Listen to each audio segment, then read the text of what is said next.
दादी ने चावल के मटके को ढक दिया और बाहर चली गई। मैंने इधर उधर देखा लेकिन उन्होंने मुझे नहीं देखा, तो मैं अपने पश्चिम वाले कमरे में चला गया। जैसे ही दादी ने दरवाजा बंद किया, मैं मलबे के ढेर से बाहर निकला। मैं भागकर दादी के घर गया। बिस्तर पर चढ़ा तो दादी जाग गई। चुवान, तुम अकेले फिर कोशिश करने की हिम्मत मत करना, दादी ने मुझे रजाई ओढ़ाते हुए कहा। दादी, मुझे आपसे कुछ कहना है।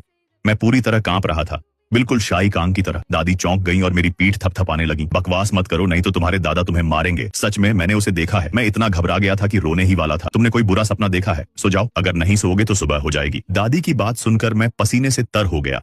डर के मारे मैंने दरवाजे की ओर देखा। दरवाजे के पास खिड़की के बाहर एक चेहरा दिखाई दे रहा था। वह मेरी दादी ही थी। मुझे देख रही थी और मुस्कुरा रही थी। मैं इतना डर गया कि जैसे उड़ जाऊं। मैंने अपना सिर रजाई में छिपा लिया। मैंने आंखें बंद कर ली। अगली सुबह जब मैं जागा तो बिस्तर पर सिर्फ मैं था। दादी और दादा आंगन में काम कर रहे थे। मैं बाहर गया और देखा कि दादी दूर पश्चिम वाले कमरे के दरवाजे पर बैठी थी। तभी घर से आवाज आई, बड़े साहब, बुरी खबर। दादी ने देखा कि चावल के मटके में चावल कम थे। उन्होंने दादा को बुलाया और उसी समय मैंने देखा कि दादी मुझे घूर रही थी। मैं जल्दी से दादा के पीछे छिप गया। दादी और दादा बात कर रहे थे।